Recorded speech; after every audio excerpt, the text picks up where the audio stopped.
upcoming infotainment show na Planet XP, may bagong role na aabangan ng fans ni Kapuso Ultimate Heartthrob Miguel Tan Felix.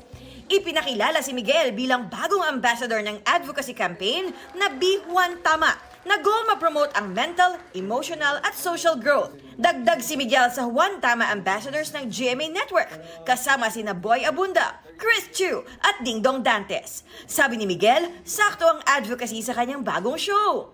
Sobrang excited na rin ako mapanood nila yung ginawa namin Planet XP dahil hindi lang siya entertaining, educational pa. Present sa event si GMA Entertainment Group Officer in Charge Cheryl Ching C. Vice President for Business Development Department Janine Piad Nakar.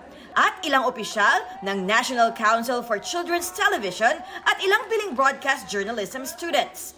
Nagkaroon din ng talk kung saan tinalakay ang tips para labanan ng fake news, palakasin ang nation building at iba pa.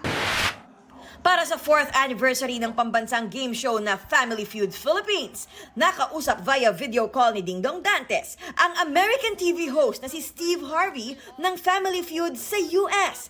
Shinare ni Dingdong ang feedback ni Steve tungkol sa Family Feud Philippines na nakakataba raw ng puso. Binanggit din niya na talagang napapansin din nila yung Family Feud Philippines. That is definitely because of yung mga contestants natin, yung kung gaano kakwela yung mga sumasali, yung mga mismong katanong, di ba? Kung sino yung formulation ng questions, talagang Pinoy na Pinoy. Abangan ang milestone video call ni Steve this Friday, 5:35 p.m. bago mag 24 oras sa GMA. Athena Imperial nagbabalita para sa GMA News.